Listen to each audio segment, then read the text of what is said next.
C'est le retour du talk du Figaro et aujourd'hui, bien c'est avec Ségolène Royal pour ouvrir le bal, si je puis dire, que nous sommes ce matin. On va parler évidemment d'écologie, on va aussi parler du prélèvement à la source, on va parler de remaniement ministériel. A tout de suite.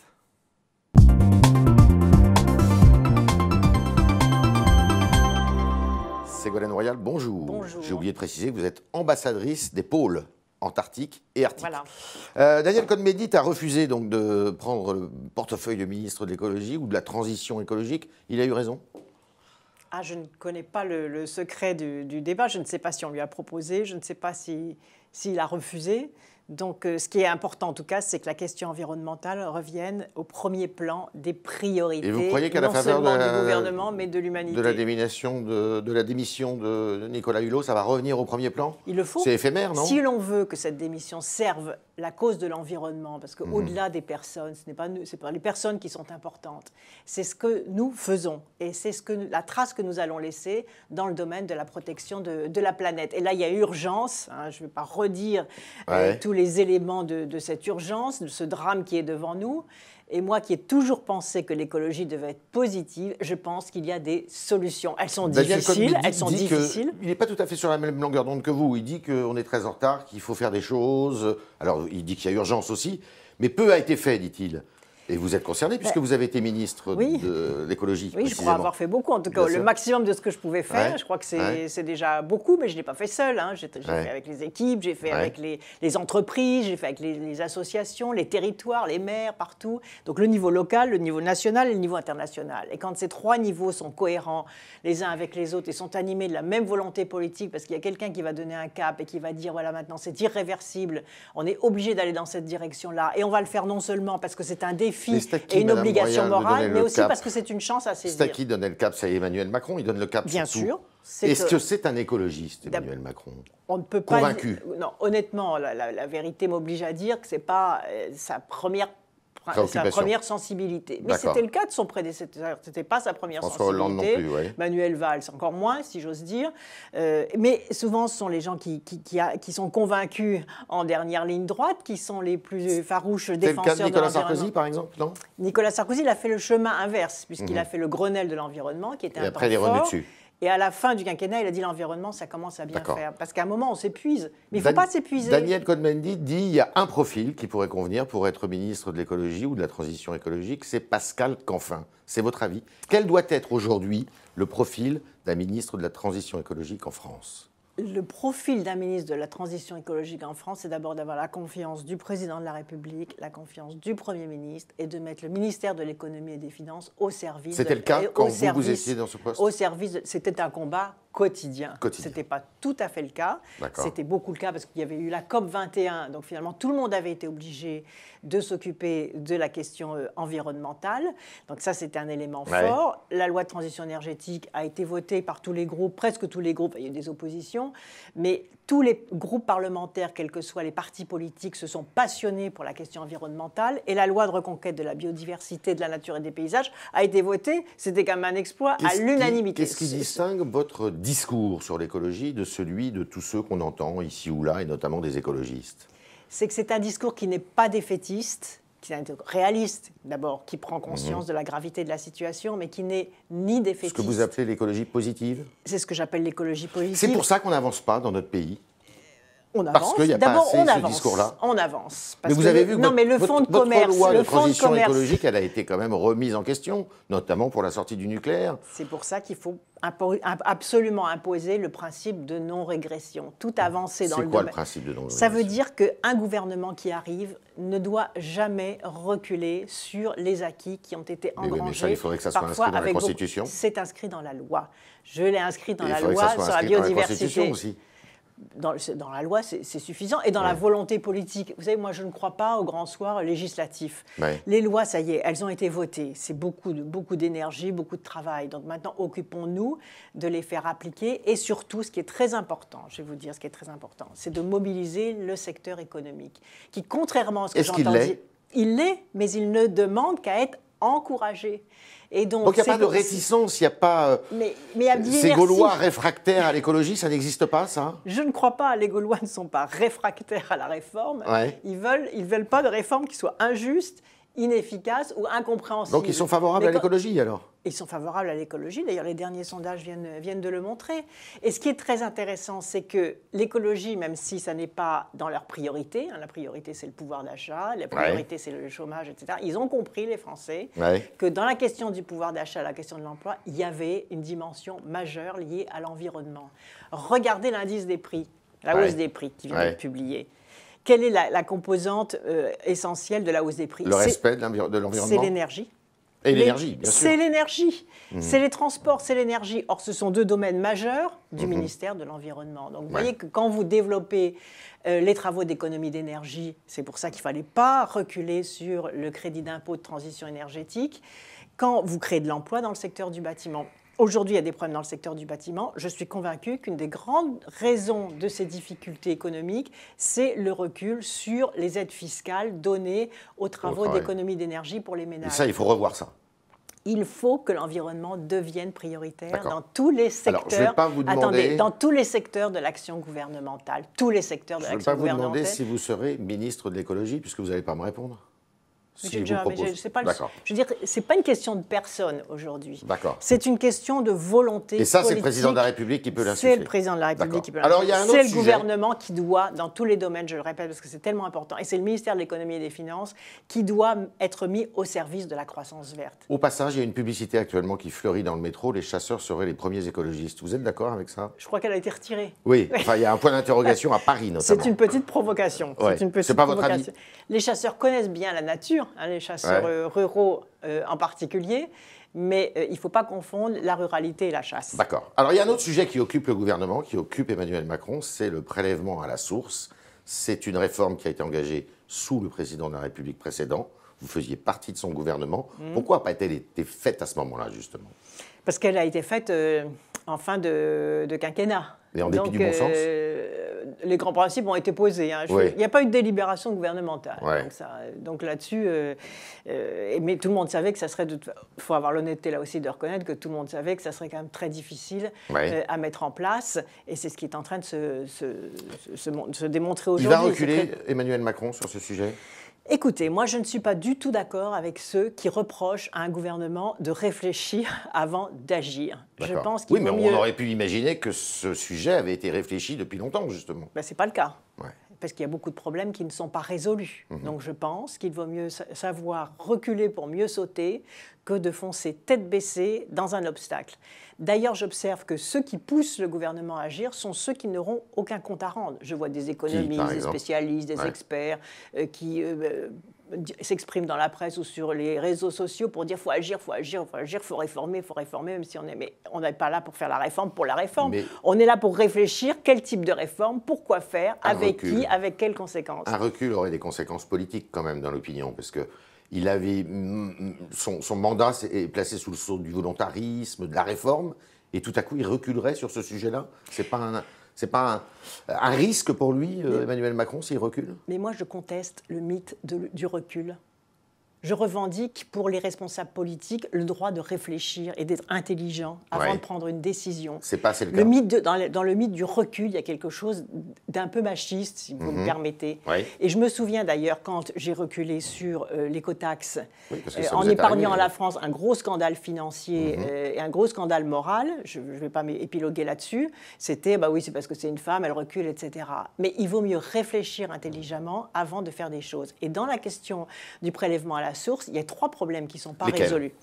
Premièrement, il y a le problème du transfert de la charge sur les entreprises. Peut-être que pour les grosses entreprises, ça ne leur pose pas de problème, mais pour les PME, les commerçants, les artisans, les professions libérales qui vont avoir la charge de calculer l'impôt à la place de l'État, on n'a pas mesuré... Et puis, on est en période de ralentissement de la croissance. Est-ce que c'est le moment de faire peser sur les entreprises un travail supplémentaire qui n'a rien à voir avec la recherche de rentabilité ou la conquête des marchés? Le premier reproche. Deuxièmement, il y a une spécificité de l'impôt français qui est sa dimension familiale. Car quand on nous dit c'est moderne le prélèvement à la source, c'est pas moderne du tout. Aux États-Unis, ça existait depuis les années 40. Ça se fait dans quasiment tous les pays occidentaux. Oui, mais tous ces pays occidentaux n'ont pas eu comme la France cette tradition de l'impôt familial. Qu'est-ce que c'est l'impôt familial en France? C'est le quotient familial, c'est les parts supplémentaires pour les enfants. Tout ça est mis à mal d'ailleurs par le gouvernement, comme ça l'était par le précédent. Non, mais En plus. Donc moi, ce qui m'inquiète, c'est qu'un jour, on nous explique que finalement, c'est trop compliqué le prélèvement à la source. C'est très compliqué de calculer comment on répartit entre le père et la mère. En plus, il y a les familles recomposées. Comment ça va se passer? C'est quand même très complexe.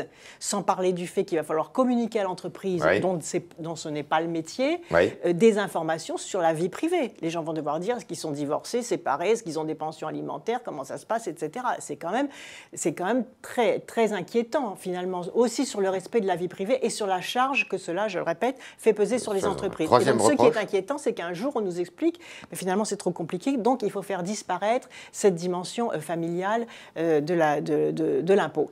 Et le troisième reproche, c'est que ça n'améliore en rien la fiscalité française. C'est juste une réforme de la technique de prélèvement de l'impôt. Or, ça n'affaiblit pas la... J'entendais hier le ministre de l'économie et des poids Finances... de la fiscalité sur les ménages. Ça ne le rend pas ni plus juste, ni plus efficace, qui sont quand même les deux objectifs d'une réforme fiscale. Au contraire, ça va quand même bien perturber les gens. Et quand j'entends le ministre de l'économie et des Finances qui nous dit, à juste titre d'ailleurs, que c'est une simplification parce que ça va étaler la mensualité sur 12 mois, le 10 mois, mais on n'a pas besoin du prélèvement à la source pour faire la mensualisation sur 12 mois. Vous prenez la mensualisation? Moi, je pense qu'il y a des techniques fiscales qui peuvent permettre d'avoir les avantages du prélèvement à la source sans avoir les inconvénients, et notamment la mensualisation sur 12 mois, et la souplesse dans la modification du montant de prélèvement de l'impôt sur déclaration du contribuable. Si, par exemple, un contribuable perd son emploi, pourquoi est-ce qu'aujourd'hui, avec les techniques informatiques dont nous disposons, il n'y a pas la possibilité pour ce contribuable de saisir son inspecteur des impôts et de lui dire, voilà, ma situation économique change, est-ce que le mois prochain ou dans 2 mois, le prélèvement peut changer de mon impôt puisque j'ai une évolution. Et ensuite, on fait un solde à la fin de l'année. Donc, je ne peux pas imaginer qu'un système plus efficace et plus proche des gens ne soit pas possible compte tenu des progrès technologiques. Et enfin, le dernier argument, parce que ça, c'est le cœur de la politique, c'est que quand on mobilise autant de forces économiques, sociales pour une réforme, il faut choisir, est-ce qu'il n'y a pas des choses plus urgentes à faire? Et en particulier, moi, ce que je ferais à la place, j'expliquerais si je reculais sur cet impôt, ce que je ferais si j'étais en responsabilité. Je dirais, voilà, au lieu de faire ça, on va mobiliser tout le ministère de l'économie et des finances pour relancer la croissance verte et l'environnement. Là, il y a un investissement d'intelligence, de technologie, de savoir-faire, de créativité et d'imagination à mettre en mouvement dans notre pays. Vous voyez une tension entre le ministère des Finances et de l'économie, d'une part, et Matignon et l'Élysée, d'autre part, sur ce sujet? Je ne vois pas une tension, je vois la réalité très concrète de la façon dont se passent les réformes. C'est-à-dire, vous avez une direction générale des impôts qui a conçu une réforme et pour laquelle il est très difficile de reculer parce que c'est pris comme un aveu d'échec. Mais il faut leur dire, c'est pas un échec, on a essayé quelque chose et j'ai connu le même problème avec les quotas. S'il y a recul, il n'y a pas échec. C'est ce que vous dites. À condition qu'on explique pourquoi on recule et qu'est-ce qu'on fait à la place. Donc, et je crois avoir fait quelques propositions à l'instant. Vous ne crierez pas avec tout le monde sur ce sujet si jamais le président de la République décide, c'est imminent, qu'il recule. À condition qu'en même temps, il annonce que l'environnement devienne priorité et que fiscalement et économiquement, ça va apparaître vraiment comme cette priorité. Quel regard vous portez sur le mandat d'Emmanuel Macron maintenant? C'est l'heure de vérité, là. Les Français attendent des résultats. C'est un tournant, ça veut dire que la politique va vite, on le sait, depuis quelque temps, la politique va beaucoup plus vite qu'il y a 10 ou 20 ans. Là, on est à une rentrée sociale cruciale, il ne faut pas faire d'erreurs, il faut peut-être aussi tirer les conséquences d'un certain nombre d'erreurs, y compris dans la gouvernance, mais il y a encore 4 ans, donc je crois qu'il faut laisser toutes ces chances. Vous êtes plutôt positif et optimiste? Moi, je suis toujours du côté de ceux qui reconnaissent leurs erreurs et qui essayent de rétablir la situation. Parce qu'au-delà des personnes, je reste sur ma ligne, au-delà des personnes, ce qui compte, c'est l'intérêt de notre pays. Et à un moment, il faut savoir à la fois participer par des propositions à l'intérêt de ce pays et en même temps être sans faiblesse lorsqu'il y a des erreurs qui sont commises. On continue avec Ségolène Royal et Valentin Pilate qui nous rejoint pour poser vos questions, chers internautes, qui sont sans doute très nombreuses.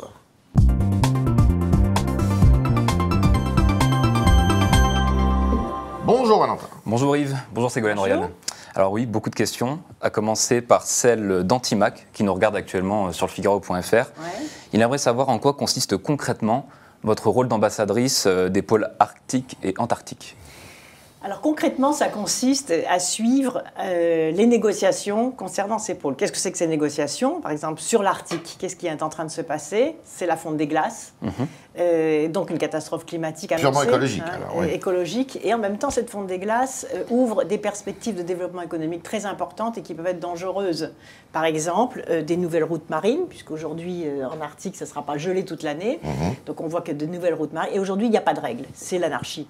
Donc si par exemple demain il y a un transport de fioul lourd en Arctique et qu'il y a une catastrophe maritime, il y a des enjeux considérables. Alors ça c'est pour l'Arctique ça. Pour l'Antarctique. Comment mettre des règles de développement durable par rapport à un nouveau potentiel de développement ouvert par la fonte des glaces et comment utiliser ce que l'on apprend sur les pôles pour mobiliser sur la lutte contre le réchauffement climatique parce qu'au pôle le réchauffement est de 2 fois plus rapide que sur le reste de la planète, donc ça entraîne là aussi des catastrophes sur la biodiversité.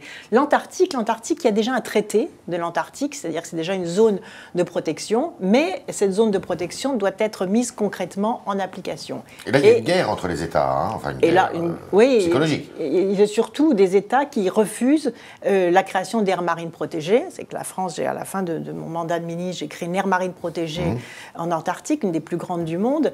Et là, il y a d'autres aires marines à mettre en place parce qu'il faut là aussi protéger une biodiversité extrêmement fragile, extrêmement menacée par le réchauffement climatique, puisqu'aujourd'hui, les tendances nous indiquent que 70% par exemple des manchots vont disparaître d'ici 2050 si on ne résout pas la question du réchauffement climatique. Très bien, ce sera beaucoup plus clair pour de nombreux internautes qui en l'occurrence s'interrogeaient concrètement sur quel était ce rôle. Ça répondra à la suivante, c'était celle de Bon Sens sur le Figaro.fr, toujours qui nous regardait en direct. Il aimerait savoir si un jour vous comptez cesser toute activité politique. Est-ce qu'un jour vous verriez travailler dans une entreprise privée par exemple? Et une deuxième question, celle de Montréal 5, qui est un internaute du Figaro.fr. Combien êtes-vous rémunéré pour être ambassadrice sur ce pôle? Écoutez, je ne vous demande pas votre rémunération, donc c'est pas Valentin qui nous pose la question. Cette question est posée exclusivement aux femmes. Ouais. Exclusivement. Ah oui. Jamais un homme politique sur un plateau ne se voit poser cette question. Jamais un journaliste, jamais je sais pas, un artiste ne se voit poser cette question. Pourquoi moi, femme politique, je dois rendre des comptes sur Si un homme politique incarnait le rôle d'ambassadeur, enfin d'ambassadrice, il y en a plein d'ambassadeurs, il y en a plus de 100 d'ambassadeurs. Il y a plus de 100 d'ambassadeurs. J'aurais eu la même question. Très honnêtement, j'aurais eu la même question. Pas. Pour un homme comme une femme, on pose la même question. Alors, à combien de personnes sur ce plateau avez-vous posé cette question? À 2-3 déjà. À 2-3 déjà. C'est les internautes qui sont très... Les internautes posent leurs questions, sont très transparents. Bon, du coup, bref, concrètement, si vous ne souhaitez pas répondre à celle-ci, est-ce que vous verriez travailler un jour dans une entreprise privée? Mais pourquoi pas? J'ai même eu l'idée de créer ma propre entreprise. Et je n'ai pas renoncé à cet objectif. Vous n'avez pas renoncé dans le domaine de l'écologie? Là, j'ai créé une ONG, donc bénévole, bien évidemment. Dans le domaine de la transition énergétique, ça serait... Ah oui, dans le domaine de l'ingénierie... D'accord. Oui, de l'ingénierie écologique. Pourquoi pas? Et la France est en retard sur ce terrain-là, dans ce secteur-là? Il y a des domaines où la France est très en avance, et il y a des domaines où elle ne l'est pas. Notamment dans le solaire, non? Ah si, dans le solaire, ça va. Mais on a été pionnier dans le solaire, c'est ça. Malheureusement, entre-temps, il y a eu le taux nucléaire. Mais la France a été pionnière sur toutes les énergies renouvelables. Il y a un savoir-faire chez nos ingénieurs qui est absolument remarquable. Et chez les startups. J'ai une question de Younes sur Facebook. Il aimerait savoir ce que vous pensez du retrait des accords de Paris, en pensant aux États-Unis, bien entendu. Ce retrait est catastrophique. Et c'est pour ça que la planète a besoin du leadership de la France. C'est la France qui a porté l'accord de Paris sur le climat. Aujourd'hui, ce leadership, c'est un peu étiolé. Et on voit des pays qui en profitent. On voit l'Allemagne qui vient d'annoncer la relance de la production du charbon et Angela Merkel qui vient de dénoncer les objectifs de l'Union européenne en matière de lutte contre le réchauffement climatique. Jamais il y a un an, elle n'aurait osé dire cela. Donc aujourd'hui, l'écologie, l'environnement, le climat sont utilisés comme des arguments de politique intérieure. On a vu en Australie aussi le gouvernement australien en renoncer aux objectifs climatiques uniquement pour avoir le pouvoir et pour donner satisfaction à l'aile la plus conservatrice du Parlement. Donc il commence à y avoir des déclics et des retraits qui sont absolument dangereux. Et c'est pour ça que la France et l'Europe doivent absolument reprendre le leadership climatique. Et c'est pour ça que lorsqu'il y a une crise à la tête du ministère de l'Environnement en France, c'est un très mauvais signal dans lequel il faut très rapidement remettre de l'ordre. D'accord. Allez, une dernière question, celle de Farouk, toujours sur Facebook. L'état d'insalubrité de Paris, est-ce un dossier sur lequel vous pourriez travailler avant l'arrivée des Jeux Olympiques pour Paris 2024 ? C'est un sujet... Vous trouvez Paris sale? Oui. Je ne dirai rien sur cette question-là. Mais vous avez une idée. Paris n'est pas très propre, c'est sûr. Paris n'est pas très propre, d'accord. Ça vous plaît cette idée effectivement de recevoir... Je ne veux pas qu'on vous interprète ça comme une agression vis-à-vis de qui que ce soit. Mais Paris n'est pas très propre. Mais d'une façon générale, la question du traitement des déchets est aussi une question écologique majeure, dans laquelle en plus il y a beaucoup d'activités et d'emplois à créer. Donc là aussi, s'il y avait des objectifs puissants, énergiques, volontaires, obligatoires. Je pense que les entreprises ont énormément de progrès. Et le tri, par exemple, n'existe pas à Paris. Mais il y a beaucoup d'économistes Le tri des déchets n'est pas imposé à tout le monde. Quand vous allez dans les pays nordiques, même le tri des produits, des déchets alimentaires est fait, par exemple. Ça sert à quelque chose, le tri? C'est essentiel, le tri. Parce que le tri permet des économies d'énergie majeures, permet du recyclage, permet de payer moins de taxes. Et dans les communes extraordinaires que j'ai vues, qui ont adhéré au mouvement que j'avais lancé, Objectif Zéro Déchet, il y a des communes, écoutez-moi bien, je connais plusieurs communes, donc je ne vais pas donner leur nom là, parce qu'il y en a plusieurs, qui ont réussi, au lieu de faire passer la benne à ordures tous les jours, qui ont réussi à faire passer la benne à ordures tous les mois. Est-ce que vous vous rendez compte? 30 jours d'économie de volume des déchets. Parce que chacun trie, chacun composte, les déchets alimentaires sont recyclés et servent justement à faire des composts. Et ça dépense moins de carburant en plus. Et ça dépense moins de carburant. Et du coup, les taxes d'enlèvement des déchets ont considérablement baissé. Donc c'est formidable. Ça veut dire que l'économie verte est une économie de bien-être, de santé et de gain de pouvoir d'achat. Vous allez nous l'expliquer dans un livre, ça, un jour? Vous l'avez déjà fait? Non, mais c'est à paraître. C'est à paraître. Deux petites questions.